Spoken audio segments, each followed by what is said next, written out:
Okay, good morning students. So this video on the chapter nuclei. In this chapter, the topics to be covered are definition of the nucleus, composition of the nucleus, size of the nucleus, nuclear binding energy, nuclear force, radioactivity, types of decay, nuclear fission and fusion, nuclear reactor. So these are the concepts we want to study in this chapter. Now let us see one by one. Okay student, the first concept is definition of nucleus. In the last chapter atom, we already discussed about different atomic models. Atomic models are basically explains the structure of atom. According to Rutherford atomic model, atom consists of a tiny, massive, positively charged central core called as nucleus. So this is a tiny, massive, positively charged central core of an atom. So this is called as nucleus. Around the nucleus, the electrons are revolving in different orbits. So our concept is, what is mean by nucleus? What is nucleus? Nucleus nothing but a tiny nothing but very small, massive nothing but heavy mass, nothing but 99% of mass of atom from the nucleus, and also a positively charged S. So the total charge of the atom is neutral charge, but nucleus having positive charge, electrons having negative charge, therefore the total charge of an atom is neutral, but this nucleus is positively charged part of an atom. And also central core of an atom, nothing but this nucleus lies in the center of an atom. So ಎಲ್ಲನೂ ಸೇರಿಸಿ ನಾವು ಒಂದು definition ಹೇಳೋದಾದ್ರೆ, what is nucleus ಅಂತ ಕೇಳಿದ್ರೆ, A tiny massive positively charged central core of an atom called as nucleus. Obviously, this nucleus was first discovered by Rutherford from his alpha ray scattering experiment. Okay, next concept is composition of nucleus. This is the nucleus. ಈ nucleus ನಾವು enlarge ಮಾಡಿ ನೋಡಿದಾಗ number of particles ನಾವು observe ಮಾಡಬಹುದು. Inside the nucleus there is a number of particles. In this particles, some particle are having positive charge and some particles are having neutral charge. Neutral charge nothing but there is no charge. These positively charged particles called as protons. These neutral charged particles called as neutrons. Then what is meant by protons? Inside the nucleus there is a positively charged particles called protons. Inside the nucleus there is a neutral charged particles called as neutrons. These protons and neutrons are collectively called as nucleons. ಅವುಗಳನ್ನ ನಾವು nucleons ಅಂತ ಕರಿತೀವಿ. Next, what is meant by atomic number? Very important. Atomic number ನಾವು Z ಇಂದ represent ಮಾಡ್ತೀವಿ. The total number of protons present inside the nucleus called as atomic number. Atomic number ಅಂದ್ರೆ ನ್ಯೂಕ್ಲಿಯಸ್ನ ಒಳಗಡೆ ಇರುವಂತಹ ಪ್ರೋಟಾನ್ಸ್ನ ನಂಬರ್ ಆಗಿರುತ್ತೆ. ಇವಾಗ ಎಷ್ಟು ಪ್ರೋಟಾನ್ಸ್ ಇದೆ, ಎಷ್ಟು ಪಾಸಿಟಿವ್ ಚಾರ್ಜ್ ಪಾರ್ಟಿಕಲ್ಸ್ ಇದೆ? 1 2 3 4 5. ಹಾಗಾದ್ರೆ atomic number generally in this nucleus is 5. Then what is meant by neutrons number? Neutrons number nothing but the total number of neutrons present inside the nucleus. ಹಾಗಾದ್ರೆ ಎಷ್ಟು neutral particles ಇದೆ? 1 2 3 4. ಹಾಗಾದ್ರೆ total neutrons number is 4. ಹಾಗಾದ್ರೆ atomic number 5 ಆಯಿತು, neutrons number 4 ಆಯಿತು. ಹಾಗಾದ್ರೆ what is mean by nucleons number or mass number? the total number of nucleons number called as mass number.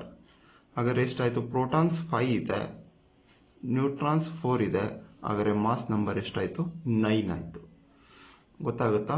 So atomic number ಅಂದ್ರೆ Z, ಅದನ್ನ ನಾವು Z ಇಂದ represent ಮಾಡ್ತೀವಿ, ಅವುಗಳು 5 ಇದೆ. ನ್ಯೂಟ್ರಾನ್ಸ್ ನಂಬರ್ ಅಂದ್ರೆ 4 ಇರುತ್ತೆ, ಟೋಟಲ್ ನಂಬರ್ ಆಫ್ ನ್ಯೂಟ್ರಾನ್ಸ್ ಆಗಿರುತ್ತೆ.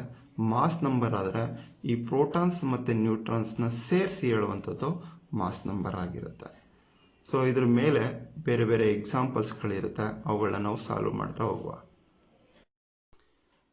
Generally nucleus of N element is represented by like this.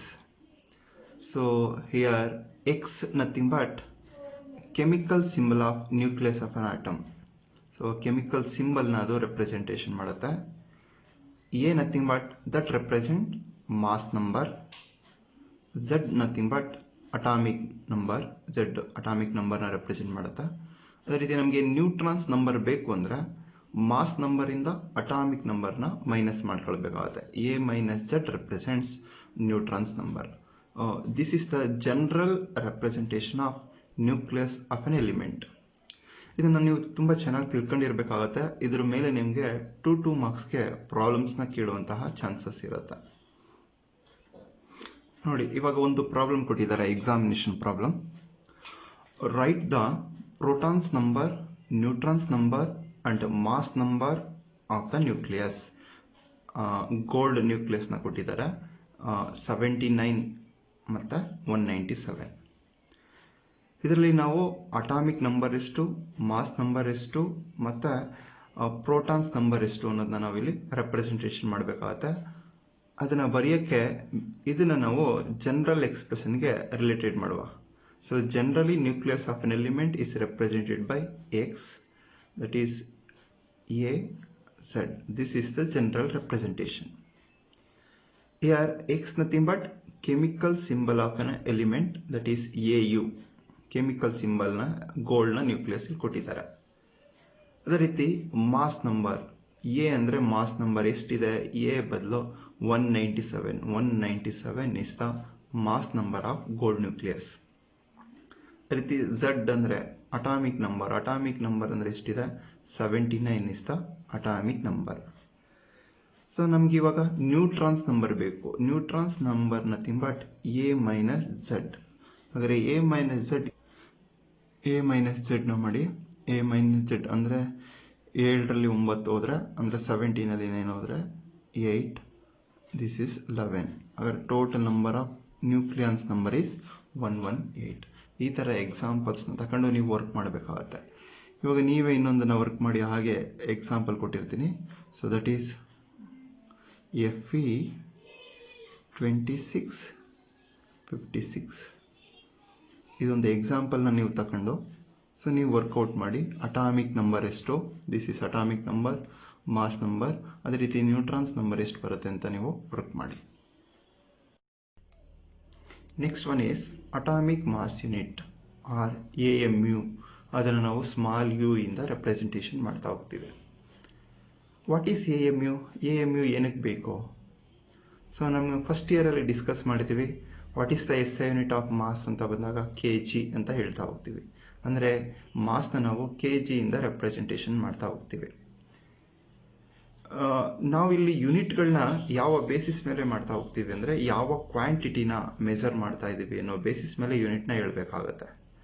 ಉದಾಹರಣೆಗೆ ಜನರಲ್ ಆಗಿ ಅವರೇಜ್ ಇರುವಂತಹ ಮಾಸ್ ನ ಮೆಜರ್ ಮಾಡಬೇಕು ಅಂದ್ರೆ kg ಯೂಸ್ ಮಾಡ್ತೀವಿ. ಸೊ ಹೆವಿ ಮಾಸ್ ನ ಮೆಜರ್ ಮಾಡಕ್ಕೆ ನಾವು ಯೂಸ್ ಮಾಡುವಂತದ್ದು ಕ್ವಿಂಟಾಲು, ಅದಾದ್ಮೇಲೆ ಟನ್, ಇವುಗಳನ್ನ ಯೂಸ್ ಮಾಡ್ತೀವಿ. ಕಡಿಮೆ ಮಾಸ್ ನ ಮೆಜರ್ ಮಾಡಕ್ಕೆ ನಾವು ಯೂಸ್ ಮಾಡುವಂತದ್ದು ಗ್ರಾಮ್ಸ್ ಮತ್ತೆ ಮಿಲಿಗ್ರಾಮ್ಸ್ ಗಳನ್ನ ಯೂಸ್ ಮಾಡ್ತಾ ಹೋಗ್ತೀವಿ. So these are the units of mass. General ಆಗಿ ಇವುಗಳ ಈ ಮಾಸ್ ನ ಯೂನಿಟ್ ಅಂತ ಕರಿತಾ ಹೋಗ್ತೀವಿ. ಇವಾಗ ನಾವು ಮೆಜರ್ ಮಾಡಕ್ಕೆ ಹೊರಟಿರುವಂತದ್ದು smallest particle of the matter called atom and nucleus. Nucleus ನ ಮಾಸ್ ಗಳನ್ನ ಮೆಜರ್ ಮಾಡಬೇಕು. ಅವುಗಳನ್ನ ನಾವು ತುಂಬಾ ಕಡಿಮೆ ಅಂದ್ರೆ ಮಿಲಿಗ್ರಾಮ್ ಅಲ್ಲಿ ಎಕ್ಸ್ಪ್ರೆಸ್ ಮಾಡಕ್ಕಾಗತ್ತಾ? ಖಂಡಿತ ಇಲ್ಲ. ಮಿಲಿಗ್ರಾಮ್ಸ್ ಕೂಡ ಯೂಸ್ ಯೂನಿಟ್ ಆಗ್ಬಿಟ್ಟಿರುತ್ತೆ ಅದನ್ನ ಮೆಜರ್ ಮಾಡಕ್ಕೆ. ಅದಕ್ಕೋಸ್ಕರ ನಾವು ಯೂಸ್ ಮಾಡುವಂತ ಯೂನಿಟ್ ಅಟಾಮಿಕ್ ಮಾಸ್ ಯೂನಿಟ್ ಆಗಿರುತ್ತೆ. ಅಂದ್ರೆ ಮಿಲಿಗ್ರಾಮ್ಸ್ಗಿಂತನೂ ಕೂಡ ಕಡಿಮೆ, ತುಂಬಾ ಕಡಿಮೆ ಇರುವಂತಹ ಮಾಸ್ನ ಮೆಜರ್ ಮಾಡಕ್ಕೆ ಯೂಸ್ ಮಾಡುವುದೇ AMU ಆಗಿರುತ್ತೆ. ಹಾಗಾದ್ರೆ what is mean by AMU? Define one AMU ಅಂತ ಕೇಳಿದ್ರೆ ಹೇಗೆ ಡಿಫೈನ್ ಮಾಡುವಂಥದ್ದು? So this is the definition of atomic mass unit. One AMU or one atomic mass unit nothing but 1/12 of mass of one atom of C12 isotope. So this is the definition. Define ಅಂತ ಕೇಳಿದ್ರೆ ನೀವು ಇದನ್ನ ಬರೀಬೇಕಾಗತ್ತೆ. One AMU nothing but 1/12 mass of one atom of C12 isotope ಆಗಿರುತ್ತೆ. Then what is the value of that one AMU? ಹಾಗಾದ್ರೆ ನೀವು 1 kg value ಅಂದ್ರೆ ಎಷ್ಟು ಹೇಳ್ತೀರಾ? 1000 ಗ್ರಾಮ್ಸ್ ಅಂತ ಹೇಳ್ಬಿಡ್ತೀರಾ. ಹಾಗಾದ್ರೆ 1 AMU ಅಂದ್ರೆ ಎಷ್ಟು kg ಅನ್ನೋದನ್ನ ನಾವು ಇವಾಗ ಎಕ್ಸ್ಪ್ರೆಸ್ ಮಾಡ್ತಾ ಹೋಗುವ. 1 AMU is equals to, ಹಾಗಾದ್ರೆ 1 ಆಟಮ್ ಆಫ್ C12 ನ kg ಎಷ್ಟಾಗಿರುತ್ತೆ ಅಂದ್ರೆ 1.99 into 10⁻⁻26 kg. 1 atom of C12 isotope ನ ಮಾಸ್ ಇದಾಗಿರುತ್ತೆ. ಡಿವೈಡೆಡ್ ಬೈ 12 ಮಾಡಿ. ಸೊ ಇವಾಗ ಎಷ್ಟು ಬರುತ್ತೆ ಅಂದ್ರೆ 1.66 into 10⁻⁻27 kg. This is the value of one atom. Okay, next one is isotopes, isobars, isotones and isomers. ನಿಮಗೆ ಎಕ್ಸಾಮ್ಸ್ ಅಲ್ಲಿ ಈ ತರ ಕ್ವಶನ್ಸ್ ಕೇಳ್ತಾರೆ. What is isotopes? Give an example. What is isobars? Give an example. ಅಥವಾ what is isotones? Give an example. ಈ ತರ questions ನಿಮಗೆ ಕೇಳುವಂತಹ ಚಾನ್ಸಸ್ ಇರುತ್ತೆ. ಇವಾಗ ನಾವು 1 by 1 ಈ 4 ಕೂಡ ಕಂಪ್ಯಾರಿಸನ್ಸ್ ಮಾಡ್ಕೊಂಡು ಡಿಸ್ಕಸ್ ಮಾಡ್ತಾ ಹೋಗುವ. ಇವಾಗ ಫಸ್ಟ್ ಒನ್ ಐಸೋಟೋಪ್ಸ್ ನ ನೀವು ನೋಡ್ತಾ ಹೋಗಿ. ಇದರಲ್ಲಿ ಹೈಡ್ರೋಜನ್ ಇದೆ, ಡ್ಯೂಟೇರಿಯಂ ಇದೆ, ಟ್ರಿಷಿಯಂ ಇದೆ. ಸೊ ಜನರಲ್ ಆಗಿ ನ್ಯೂಕ್ಲಿಯರ್ ಆಫ್ ಅನ್ ಎಲಿಮೆಂಟ್ ಬರೆಯೋದು ನಿಮಗೆ ಗೊತ್ತಿದೆಯಲ್ಲ, XAZ ಅಂತ ಬರಿತೀವಿ. ಇವುಗಳೆಲ್ಲ ನೀವು ಅಬ್ಸರ್ವ್ ಮಾಡಿದಾಗ Z ಅಂದ್ರೆ ಅಟಾಮಿಕ್ ನಂಬರ್. ಈ 3 ಎಲಿಮೆಂಟ್ಸ್ ಅಲ್ಲೂ ಕೂಡ ಅಥವಾ ನ್ಯೂಕ್ಲಿಯರ್ ಆಫ್ ಅನ್ ಎಲಿಮೆಂಟ್ಸ್ ಅಲ್ಲೂ ಕೂಡ ಅಟಾಮಿಕ್ ನಂಬರ್ ಸೇಮ್ ಇದೆ, ಬಟ್ ಮಾಸ್ ನಂಬರ್ ಡಿಫರೆಂಟ್ ಆಗಿದೆ. ಅದೇ ರೀತಿ ಇನ್ನೊಂದು ಎಕ್ಸಾಂಪಲ್ ಅಲ್ಲಿ ನೋಡಿದ್ರೆ ಯುರೇನಿಯಂ ಅಂತ ಬಂದಾಗ ಯುರೇನಿಯಂ 238, ಯುರೇನಿಯಂ 235 ಇವುಗಳೆರಡರಲ್ಲೂ ಕೂಡ ಮಾಸ್ ನಂಬರ್ ಡಿಫರೆಂಟ್ ಆಗಿದೆ, ಅಟಾಮಿಕ್ ನಂಬರ್ ಸೇಮ್ ಇದೆ. ಇವುಗಳನ್ನ ನಾವು ಐಸೋಟೋಪ್ಸ್ ಅಂತ ಕರಿತೀವಿ. ಹಾಗಾದ್ರೆ what is mean by isotopes ಅಂತ ಕೇಳಿದ್ರೆ, nuclei of an elements having same atomic number but different mass number called as isotopes ಅಂತ ನೀವು ಹೇಳಬೇಕು. ಇದು ಐಸೋಟೋಪ್ಸ್ ಆಯ್ತು. ಗಿವ್ ಎನ್ ಎಕ್ಸಾಂಪಲ್ ಅಂತ ಕೇಳಿದಾಗ ಈ ಪೇರ್ನಾದ್ರೂ ಬರೀಬೇಕು ಅಥವಾ ಈ ಪೇರ್ನಾದ್ರೂ ಬರೆದ್ರೆ ಆಯ್ತು. ಯಾವ್ದಾದ್ರೂ ಒಂದನ್ನ ಬರೆಯೋದಲ್ಲ. ಸೊ ನೀವು ಕಂಪ್ಯಾರಿಸನ್ಸ್ ಮಾಡೋಕೆ ನೀವು ತೋರಿಸಬೇಕಾಗತ್ತೆ. ಮಿನಿಮಮ್ 2 ನೀವು ಬರೆದು ತೋರಿಸಬೇಕು. ನೆಕ್ಸ್ಟ್ ಐಸೋಬಾರ್ಸ್ ಅಂದ್ರೆ ಏನು? ಐಸೋಬಾರ್ಸ್ ಐಸೋಟೋಪ್ಸ್ಗೆ ಆಪೋಸಿಟ್ ಆಗಿರುತ್ತೆ. ಅಂದ್ರೆ ಕನ್ಫ್ಯೂಸ್ ಮಾಡ್ಕೊಳ್ಳೋದು ಬೇಡ. ಐಸೋಟೋಪ್ಸ್ ಅಂದ್ರೆ atomic number same. Isobars nothing but here mass number remains same but atomic number is different. Observe ಮಾಡ್ತಾ ಇದ್ದೀರಲ್ಲ. ಸೊ ಹಾಗಾದ್ರೆ what is mean by isobars ಅಂದ್ರೆ nuclei of an element having same mass number but different atomic number called as isobars. Give an example ಅಂತ ಕೇಳಿದ್ರೆ ಇದನ್ನಾದ್ರೂ ಬರೀರಿ ಅಥವಾ ಇದನ್ನಾದ್ರೂ ಬರೀರಿ. ನೆಕ್ಸ್ಟ್ ಐಸೋಟೋನ್ಸ್.